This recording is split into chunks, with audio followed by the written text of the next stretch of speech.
Hey guitar players, today I want to talk about the differences between a one finger picking style and a two finger picking style. So you're always going to be using your thumb in finger picking, but some players in terms of traditional finger picking blues use just one finger with the thumb and some used two. So I want to take an up close look at this. This is something I wasn't really aware of when I first started off. I was a classical guitar player, so I was used to using three fingers.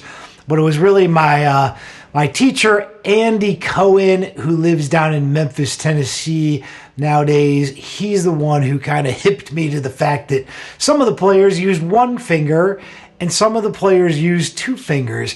And it can really affect how your guitar sounds and how you play it. So I wanted to get into that a little bit. I think there's probably more players in the traditional finger picking blues who use just one finger than two. So let's start off with one finger. A few of the players who used one finger were like Reverend Gary Davis, Blind Boy Fuller, Doc Watson used one finger, Elizabeth Cotten used one finger most of the time, and it gives a certain feel to it. Let's take an up close look. So if you've just got this one finger and a thumb, you get kind of an opposing feeling to it that's different than if you're using two fingers. So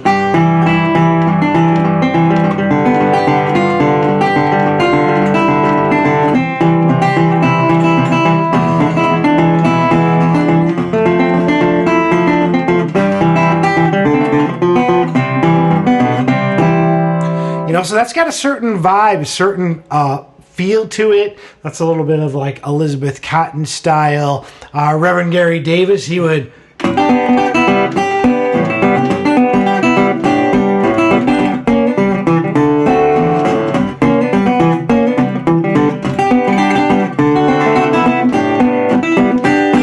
do stuff like that. He might do single note riffs with just a thumb and finger.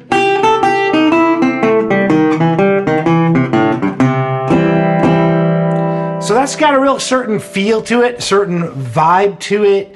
That's more of really, those are Piedmont styles, so those are East Coast blues styles that I was just kind of playing there, a little bit of Elizabeth Cotten approach, as well as Reverend Gary Davis. Now another style that I find works really well with one finger is a lot of the Mississippi style blues, and that's a little bit different approach, but basically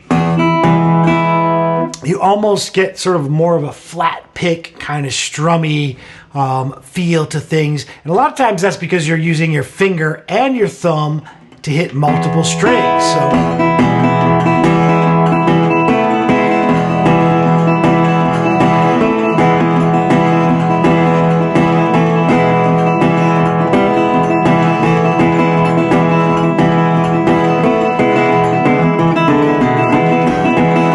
once again, you get that opposing thing, kind of like if you're playing with a flat pick and you're going up and down, the thumb and the one finger has that feel to it.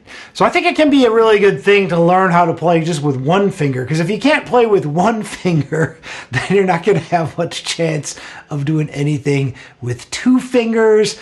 Some people might say, well, what about three fingers and a thumb? I used to play classical guitar, so I used to use three fingers and a thumb. I know how to, but I find using a third finger really gets in the way if you want to play finger picking blues, traditional finger picking blues. So I'm not talking about like if you get into sort of finger style or, you know, fancy finger style kind of stuff. That a lot of times might use another finger. But for traditional finger picking blues, I'm going to say 95% of it you can really do with either one finger or two fingers.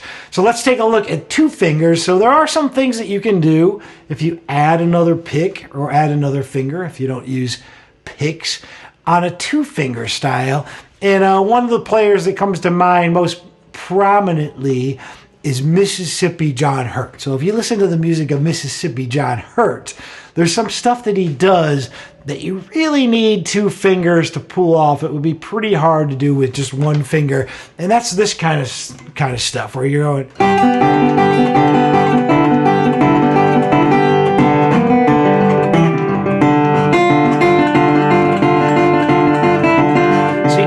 kind of a rocking going on there between two strings.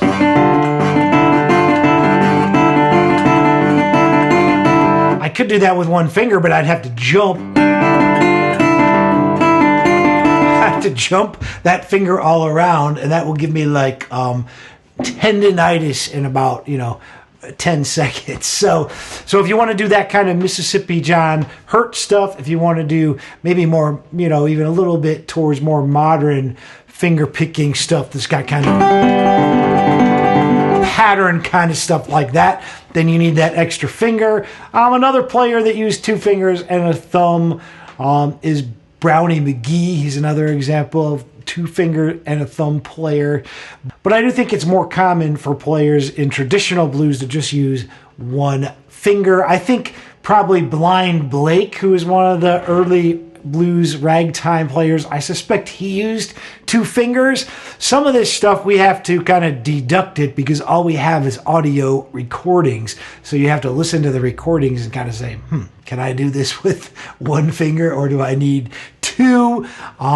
I think it's a cool thing to be aware of, and I even nowadays, a lot of times if I want to play a one finger style, since I use picks, I'll take off that pick and just use this pick here to force myself not to throw that other finger in there. So that's one way that you can learn to play these styles and kind of separate them. Gary Davis was one that I started off playing his stuff with two fingers and a thumb. And then when I learned that that was how he played with just one finger, I started studying that more and found that a lot of his rolls and a lot of his riffs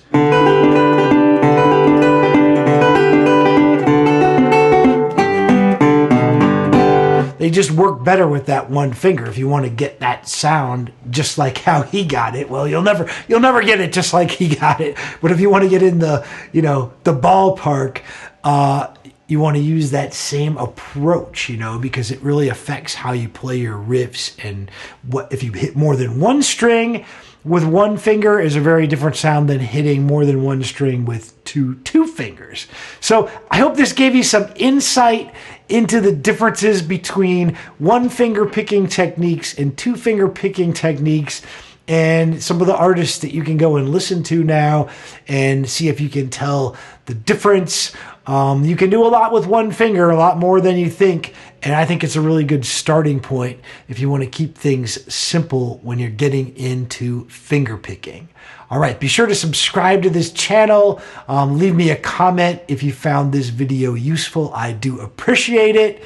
Until the next time, keep on picking.